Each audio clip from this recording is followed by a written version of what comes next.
लेकिन जिस तरीके से महाराष्ट्र और झारखंड के अंदर वोटिंग हो रही है, यूपी के अंदर वोटिंग हो रही है, कई जगहों पर उपचुनाव के लिए वोटिंग हो रही है, उन सब के बीच में सवाल यह है कि क्या वाकई में जिस तरीके के मुद्दे देश भर में उठाए गए इलेक्शन के दौरान, क्या उन मुद्दों के आधार पर वोट डाले जा रहे हैं।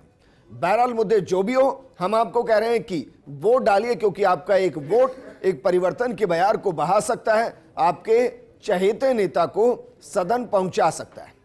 इस पर बात करने के लिए हमारे साथ हमारे पॉलिटिकल एडिटर योगेश शर्मा जी जुड़े हुए हैं, हमारे एसोसिएट एडिटर नरेश शर्मा जी हैं और कांग्रेस से राजेंद्र जी हमारे साथ हैं। राजेंद्र जी, क्या वाकई में आपको लग रहा है कि जो रीजनल मुद्दे होते हैं, जो इश्यूज होते हैं, वो इलेक्शन से काफी हद तक दूर हो चुके हैं, सभाओं से दूर हो चुके हैं, और अब इलेक्शन को ही हो, national perspective, national issue, national interest हर इलेक्शन के अंदर नजर आता है? देखिए विजेंद्र जी, जहाँ तक इन साथ में उपचुनाव भी हो रहे हैं 5 राज्यों के अंदर, करीबन 15 विधानसभाओं के उपचुनाव हैं, तो निश्चित रूप से राज्यों के अंदर जो विधानसभा के उपचुनाव हैं तो वहाँ पे रीजनल इश्यूज भी हैं और कुछ नेशनल इश्यूज भी हैं, क्योंकि नेशनल पार्टियाँ ही इसमें कंटेस्ट कर रही हैं। और जहाँ साथ में मतलब झारखंड के अंदर भी दूसरे चरण का मतदान है और महाराष्ट्र के अंदर भी एक ही चरण में मतदान है, 288 विधानसभा सीटों पर एक साथ मतदान हो रहा है।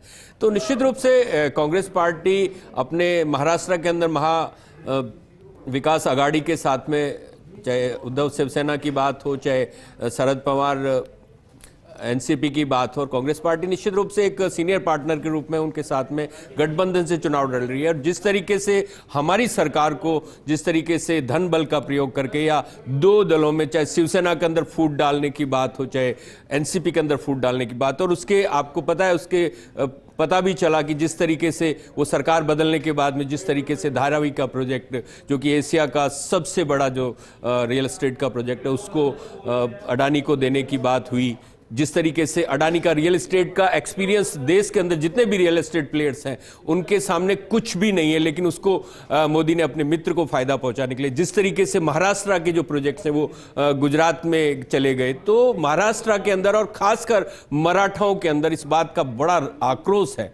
और जिस तरीके से किसानों के साथ, चाहे सोयाबीन की बात हो, चाहे कपास की बात हो, चाहे आपके प्याज की बात हो, चाहे गन्ने की बात हो, ये तमाम चीज़ों पे किसानों की बदहाली, खासकर विदर्भ के क्षेत्र में और महाराष्ट्र में खासकर, ये चारों फसलें हमारी महत्वपूर्ण फसलें हैं। महाराष्ट्र शुगर लॉबी भी आपको पता है जिस तरीके से वहाँ पे डोमिनेट करती है। तो ये मुद्दे हैं और इन मुद्दों के आधार पर कांग्रेस पार्टी लगातार इस चुनाव को लड़ रही है। महाराष्ट्र की अस्मिता की बात हो, चाहे मराठों के रिजर्वेशन को लेकर बात हो, तो ये तमाम मुद्दे हैं। और जहां तक झारखंड की बात है तो झारखंड में भी हम पूरी ताकत के साथ में, जिस तरीके से आपको पता होगा कि झारखंड के अंदर गोडा के अंदर एक थर्मल पावर प्रोजेक्ट अडानी के द्वारा लगाया गया और उसकी तमाम बिजली जिस तरीके से बांग्लादेश को बेची जा रही है, वहां पे 1 यूनिट बिजली झारखंड को नहीं दी जा रही। तो यही हमारा लगातार है कि एक व्यक्ति विशेष को पनपाने के लिए जिस तरीके से भाजपा और प्रधानमंत्री मोदी जी काम कर रहे हैं, ये लड़ाई उस लड़ाई को रोकने की है और देश के उन तमाम कॉर्पोरेट्स को, जो कि हम ये हर कह सकते हैं ना कि जहां कांग्रेस की सरकार है और जहां इन उद्योगपतियों को बड़े बड़े कॉन्ट्रैक्ट दिए जा रहे हैं, वो उस नजर से निष्पक्ष है। बस बीजेपी करती है तभी गलत। देखिए विजेंद्र जी, मैं आपको इस बात को बहुत, हम बार बार अक्सर चर्चा भी करते हैं, मैं ये कहता हूं कि अडानी पावर सेक्टर का प्लेयर है।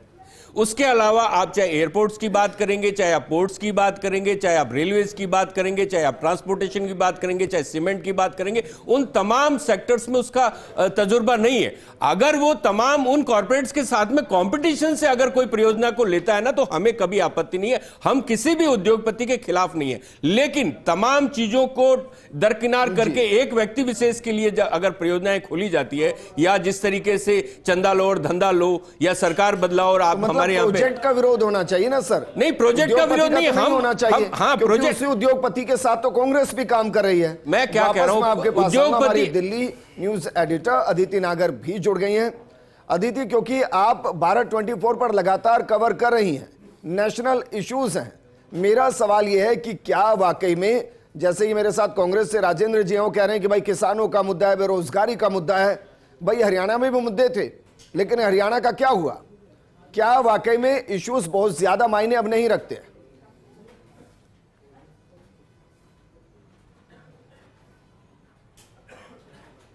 बिल्कुल, और मैं महाराष्ट्र भी गई तो आपको वहां के भी कुछ किस्से हम पूरे जब दौरान साथ होंगे तो बताएंगे।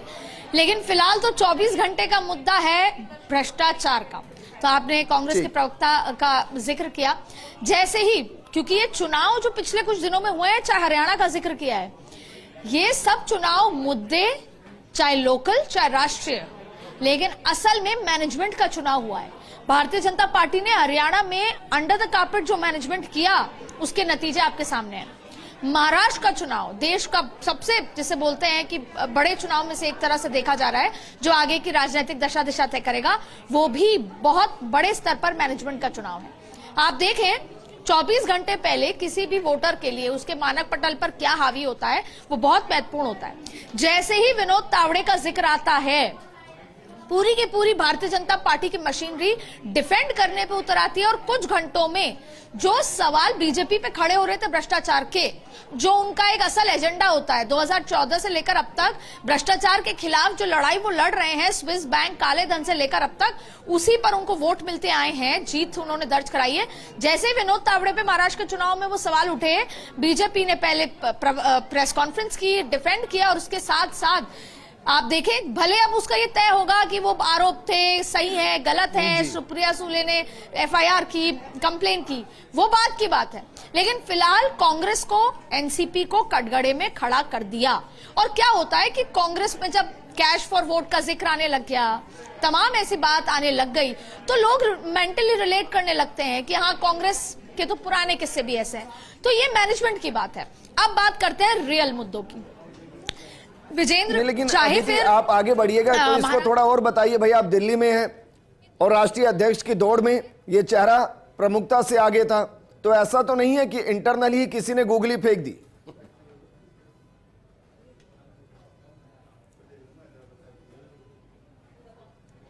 अब देखिए, अक्सर बहुत सारी ऐसी चीजें होती हैं जो कई बार विरोध वाला जो पक्ष है वो तो सिर्फ उसे पिक करता है, पर उसे आउट किया होता है अपने ही पक्ष के लोगों में। अक्सर ये बात कही जाती है ना कि आदमी हारता अपने घर से है। विनोद तावड़े, वो केवल और केवल एक समय में, आज से 6-8 साल पहले का बात कर रही हूं, वो मन संचालन करते थे। जब भी कोई राष्ट्रीय नेता जाता था, महाराष्ट्र के नेता है, मन संचालन करते थे, सामान्य कार्यकर्ता थे। लेकिन आज वो अमित शाह के महाराष्ट्र में बेहद करीबी व्यक्ति माने जाते हैं। और महाराष्ट्र छोड़ दीजिए, वो केंद्र में, केंद्र का बीजेपी का बड़ा चेहरा है, पार्टी के जनरल सेक्रेटरी हैं, और शायद बड़े नेताओं में, नाम लेना ठीक नहीं समझूंगी, लेकिन बड़े नेताओं, महाराष्ट्र के जो बड़े नेताओं की आप गिनती 2-4 की आप उंगली पे कर लीजिए, उनसे ज्यादा भरोसेमंद है वो अमित शाह के। और उनका नाम राष्ट्रीय अध्यक्ष की सूची में एक बार नहीं, कई बार आया है। तो जाहिर तौर पे बहुत सारी ये इस तरह की बातें हैं कि महाराष्ट्र में कुछ इनसिक्योरिटीज के चलते ये बात पहले निकली और फिर विपक्ष ने इसे पकड़ी।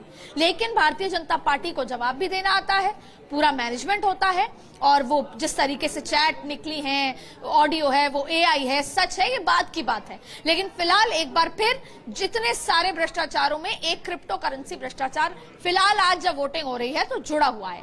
अब अवेयरनेस, लोग पढ़ते हैं, नहीं पढ़ते, सुनते हैं, नहीं सुनते, लेकिन जाहिर तौर पे भारतीय जनता पार्टी के लिए भ्रष्टाचार वाली जो इमेज है, भ्रष्टाचार के खिलाफ वाली इमेज, वो बहुत ज्यादा इंपॉर्टेंट है। इसलिए विनोद तावड़े और भ्रष्टाचार इमेज दोनों इंपॉर्टेंट है, इसलिए भारतीय जनता पार्टी ने मैनेजमेंट का पूरा उपयोग किया है।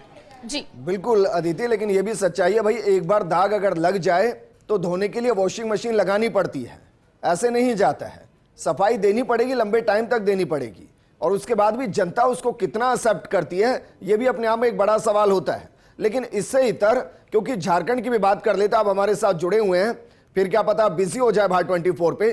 झारखंड को लेकर सवाल है कि भाई झारखंड में झारखंड बचाओ, ये जेएमएम और कांग्रेस का नारा, और झारखंड को घुसपैठियों से बचाओ, ये बीजेपी का नारा। अब मेरा सवाल यह कि घुसपैठिए तो दूसरे देश से आ रहे हैं, तो क्या जेएमएम को टारगेट करते हुए बीजेपी खुद टारगेट नहीं हो रही है सेंटर में? रोकने का काम तो सेंटर का है।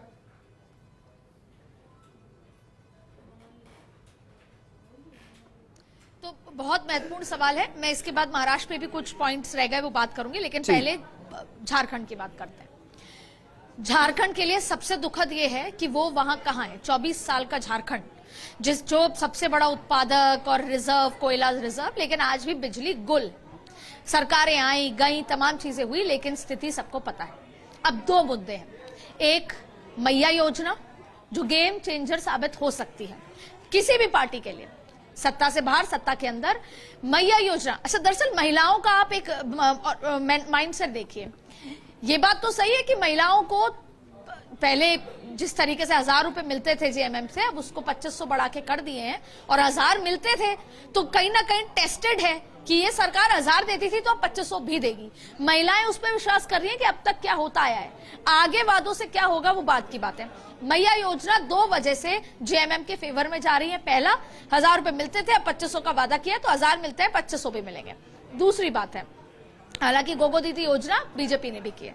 दूसरी बात है कि जब हेमंत सोरेन जेल जा रहे थे, चले गए थे, उस समय कौन संभालता? तो उनकी पत्नी कल्पना सोरेन ने संभाला। उस समय एक राइज ऑफ कल्पना सोरेन हुआ जो अभी तक देखने में नजर आ रहा है। तो अब ये नतीजे बताएंगे कि जेल भेज गए जो, उसके बाद जो कल्पना सोरेन इतनी बड़ी लीडर के रूप में उभरी, ये बीजेपी के लिए फायदेमंद रहा या नहीं। लेकिन 2 बातें, अब आपने घुसपैठ का भी जिक्र किया, तो महिलाओं की तो बात यह है कि भारतीय जनता पार्टी जो महिला वोट के लिए मानी जाती है कि वोट उनको पड़ते हैं, झारखंड में क्या होगा? क्या मध्य प्रदेश जैसी वेव आएगी और महिला वोट करेंगी, या इस बार कल्पना सोरेन उसको नॉकआउट कर देंगी? दूसरी बात है, जैसा आपने जिक्र किया घुसपैठियों का, भारतीय जनता पार्टी ने अगर किसी एक योजना पे फोकस किया है तो वो घुसपैठी है, जैसे जेएमएम ने मैया योजना पे किया। और इससे पोलराइजेशन भले ही हुआ हो, संथाल में नहीं हुआ हो, बाकी इन जनरल पोलराइजेशन हुआ हो, लेकिन अब जेएमएम बार बार ये कह रही है कि ना तो हमारा बॉर्डर बांग्लादेश के साथ है, तो अगर घुसपैठी आए तो ये तो गृह मंत्रालय पे एक सवाल है। पर भारतीय जनता पार्टी ये कह रही है कि आदिवासियों का हक नहीं लेने देंगे, और जाहिर तौर पे पोलराइजेशन। अब इससे 2 चीजें होंगी, एक ये, जैसे महाराष्ट्र में 12% अल्पसंख्यक हैं, झारखंड में बड़ी संख्या में अल्पसंख्यक है, वो सीधा का सीधा लामबंद हो गया।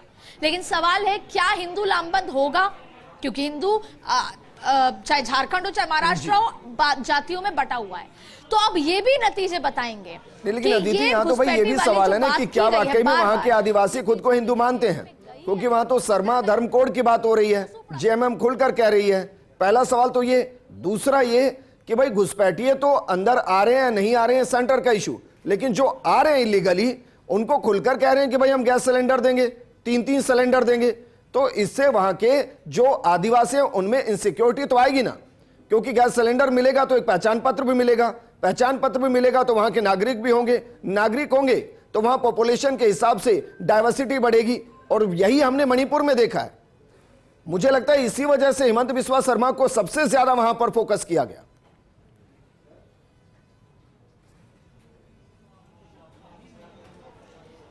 इसीलिए आपने वही नस पकड़ी है विजेंद्र जो बीजेपी दबाना चाहती है। बीजेपी यही बताना चाहती है कि वो आते हैं आपसे, या तो शादी कर लेते हैं और बाद में फिर जिस तरह की स्थितियां होती हैं, या आपका सारा हक वो लेते जा रहे हैं। तो जो पूरा का पूरा आदिवासी वोट बैंक, देखिए चुनाव क्या है, चुनाव अपने वोट बैंक को बचाना और दूसरे वोट बैंक में सेंधमारी करना, चुनाव बस इतना ही है। तो बाकी योजनाओं से करें, सेंधमारी कैसे करनी है? आप ये देखिए, मुफ्त मैं आपको कुछ एग्जाम्पल, महाराष्ट्र में जब गई तो क्या महिलाओं ने कहा मैं आपको बताऊंगी। तो चुनाव सिर्फ इतना है कि अपने वोट बैंक को इंटैक्ट रखो, सामने वाले वोट बैंक में सेंधमारी करो। बीजेपी ने झारखंड, मध्य प्रदेश, जम्मू कश्मीर, तमाम हरियाणा सब में ऐसा किया। तो यही नस को दबाने की कोशिश है कि आज भले ही आपको यह असामान्य लग रहा हो, लेकिन अगले 5 साल अगर हम नहीं होंगे तो ना जाने आपका कितना हक जो बाहर से आए घुसपैठी हैं वो ले चुके होंगे। और ऐसा नहीं है कि इसका इंपैक्ट नहीं हुआ है, ऐसा इसीलिए आदिवासी वोट बैंक में सेंधमारी सबसे बड़ा एजेंडा था। ठीक वैसे ही जैसे महाराष्ट्र में मराठा वोट बैंक में सेंधमारी और ओबीसी वोट बैंक को कंसोलिडेट करना था। तो यही बार बार समझाया जा रहा है आदिवासियों को कि आपका हक चला जाएगा, और उसकी वजह से कई आदिवासी वोट बैंक में सेंधमारी एक इससे हो गई और एक जेएमएम में फूट डालने से हो गई। 2 फाड़ जब जेएमएम के हुए, पूर्व मुख्यमंत्री जब छोड़कर आए। तो यही एक स्ट्रैटेजी है। और झारखंड के जब नतीजे आएंगे तो ये बहुत होगा कि महिलाएं इस बार कहां गई, महिला वोट बैंक, एक्चुअल आदि आबादी, और दूसरा घुसपैठी वाला मुद्दा आदिवासी वोट बैंक कितना जेएमएम से ले पाता है बीजेपी की तरफ, वो अपने आप में बहुत महत्वपूर्ण होगा। बाकी भ्रष्टाचार, सड़क बनना, बिजली, ये तमाम और मुद्दे हैं, लेकिन ये 2 प्रमुख मुद्दे झारखंड के हैं। अंतिम सवाल आपसे, महाराष्ट्र को लेकर आप कुछ बताना चाह रहे थे, वो भी बताइए जो पॉइंट से रह गए। और क्या वाकई में महाराष्ट्र में एकनाथ शिंदे मराठा और प्रधानमंत्री खुद को ओबीसी कहते हैं। ओबीसी 52% के आसपास, मराठा 28% के आसपास। मराठा अमूमन वहां पर या तो एनसीपी के साथ जाते हैं या कांग्रेस के साथ जाते हैं। क्या एकनाथ शिंदे के आने से मराठा बीजेपी की तरफ आएंगे? क्योंकि लोकसभा में ऐसा नहीं हुआ है। तो क्या फोकस पूरा ओबीसी पे और चुनाव मराठा वर्सेस ओबीसी है?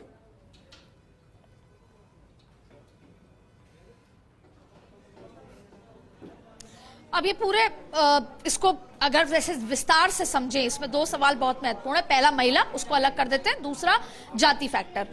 अब देखिए, महाराष्ट्र को 6 रीजन में बांटा गया है। बीजेपी ने एनसीपी और शिवसेना में जो फूट हुई उसका भी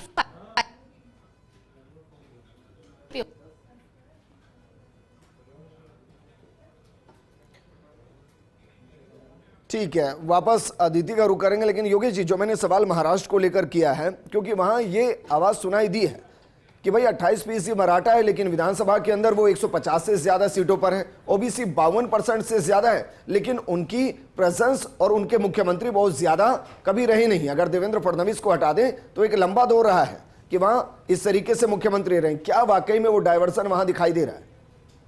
देखिए, ट्रम्प कार्ड होगा ओबीसी मतदाता। पूरे महाराष्ट्र का चुनाव के परिणाम जो होंगे वो ओबीसी कैटेगरी जो होगी उस पर डिपेंड करता है कि वो किस पार्टी, किस गठबंधन के साथ वहाँ जाती है। और ऐसा नहीं पहले से ही, मराठवाड़ा का इलाका हो, चाहे विदर्भा का इलाका हो, चाहे मुंबई का रीजन हो, ये 3 जो रीजन है बहुत इफेक्ट डालते हैं पूरे महाराष्ट्र के चुनाव पर। कहा जा सकता है कि भारतीय जनता पार्टी में गोपीनाथ मुंडे के बाद बड़े जो छत्रप के तौर पर माना जाता था कि कोई बड़ा ओबीसी का नेता पैदा होगा, वैसा गोपीनाथ मुंडे सरी का कोई सामने नहीं आया पाया। लेकिन ये ज़रूर है कि शिंदे के तौर पर बीजेपी और शिवसेना का जो गठबंधन है उसी ओबीसी के मुद्दे को लेकर आगे बढ़ा है। लेकिन जो मराठा आरक्षण का मुद्दा है वो ऐसा मुद्दा है जिसको लेकर कहा जा सकता है कि एक तरफ कुआं एक तरफ खाई। और यही कारण है कि इस मुद्दे के निराकरण के बावजूद, निराकरण नहीं होने के बावजूद पूरी तरह, आपको ध्यान ही होगा फडणवीस जब मुख्यमंत्री थे उन्होंने भी अपने अंतिम कार्यकाल के वक्त इस मुद्दे को हवा दी थी और मराठा आरक्षण को लेकर फैसले किए थे। और शिंदे ने भी इसी दिशा में आगे बढ़े, मगर अभी तक जो मूवमेंट है वो समाप्त नहीं हुआ है और कई तरह की कानूनी पेचीदगियाँ भी है इस मुद्दे को लेकर। और यही मुद्दा महाराष्ट्र में अपने आप में सिर चढ़कर बोलता हुआ नज़र आया था। और अब जब बिटकॉइन सामने आ चुका है, अब जब विनोद तावड़े का इशू सामने आ चुका है, तो ऐसे कई ज्वलंत फैक्टर है वो। हालांकि ये बहुत देर से बिटकॉइन का, मुझे लगता है विजेंद्र आप भी सहमत होंगे कि इतनी जल्दी क्या तात्कालिक परिस्थितियां महाराष्ट्र के मतदाता पर कोई असर डाल पाएगी क्या? जो मूलभूत मुद्दे हैं जो पहले से चले आ रहे हैं, जो दूर दराज के गाँव के मतदाता हैं। अब आप देखिए कि अभी मैं देख रहा था वहाँ के ख़ासतौर से गढ़चिरौली का मतदान, तो वहाँ का मतदान बहुत अधिक हुआ है। और गढ़चिरौली के बारे में आप भली भांति जानते हैं कि किस तरह से कितना इफेक्टेड एरिया है वो, वहाँ पर रेड उसको लेकर, नक्सलाइट्स को लेकर भी। तो कहा जा सकता है कि पूरे इस इलेक्शन को लेकर बीजेपी का फोकस इसलिए कि आर्थिक स्टेट है उसको अपने हाथ में लिया जाए। उत्तर प्रदेश के बाद सबसे बड़ा स्टेट महाराष्ट्र कहा जाता है, तो पूरी तरह इस स्टेट पर फिर से राज वापस हो। और विकास का वादा उन्होंने किया है, विकास के आधार पर डबल इंजन की सरकार का जो नारा हरियाणा में दिया गया था वही नारा यहाँ पर दिया गया है। हरियाणा में जहाँ वोटों की लामबंदी दिखी थी एक विशेष वर्ग को लेकर, और यहाँ पर अलग तरह का चुनाव है। यहाँ पर महायुति और महाआघाड़ी गठबंधन के बीच में जिस तरह का वोटों का आपस में नेक टू नेक कई जगह पर फाइट है, तो रिजल्ट्स जो होंगे वो अपने आप में अलग अलग, जिस तरह से अदिति कह रही थी 6 रीजन्स है, तो 6 रीजन्स में हम आमतौर पर देखते हैं कि जो कोंकण से सटा हुआ इलाका है, जो हम गोवा की बात कर लें, कर्नाटक की बात कर लें, वहाँ से सटा हुआ जो महाराष्ट्र का इलाका है, वहाँ बीजेपी का बोलबाला दिखता है। वहाँ शिवसेना और यूबीटी और शिवसेना शिंदे की जो झगड़ा है वो सबसे ज़्यादा इफेक्ट करेगा मुंबई की सियासत पर। मुंबई हुआ, पुणे हुआ, यहाँ पर जो इलाके हैं वो इन दोनों पार्टियों के बीच में सीधी टक्कर वहाँ नतीजों को प्रभावित कर रही है। और ऐसे में विदर्भा में कांग्रेस और बीजेपी के बीच सीधी टक्कर है। तो कुल मिलाकर अलग अलग जगह पर अलग अलग जो युति से जुड़े हुए या महाआघाड़ी से जुड़े हुए जो अलग अलग दल हैं वो अपना अपना प्रभाव छोड़ रहे हैं। और यही कारण है कई जगह पर आपको पता ही है कि डमी कैंडिडेट भी चुनाव लड़ रहे हैं। एक ही गठबंधन के भी 2 उम्मीदवार आमने सामने लड़ रहे फ्रेंडली हैं। मैच कई फ्रेंडली मैच सीटों पर भी है इसे कि कहा भाई जा जो सकता है। मूल कैंडिडेट है वो जीत जाए। जी, ठीक है, नरेश जी हमारे साथ हैं। नरेश जी, क्या हम ये मानकर एक चले बात कि और भाई मैं विजेंद्र कहना बोलिए। चाहूंगा कि तकरीबन हम मुंबई की बात कर लें, 50% से अधिक मुस्लिम मतदाता है, और पूरे महाराष्ट्र की बात कर लें तो तकरीबन वहाँ पर 2 दर्जन सीटों पर सीधा इफेक्ट मुसलमान डालते हैं, करीब 45 सीटों पर तो सीधा असर डालते हैं।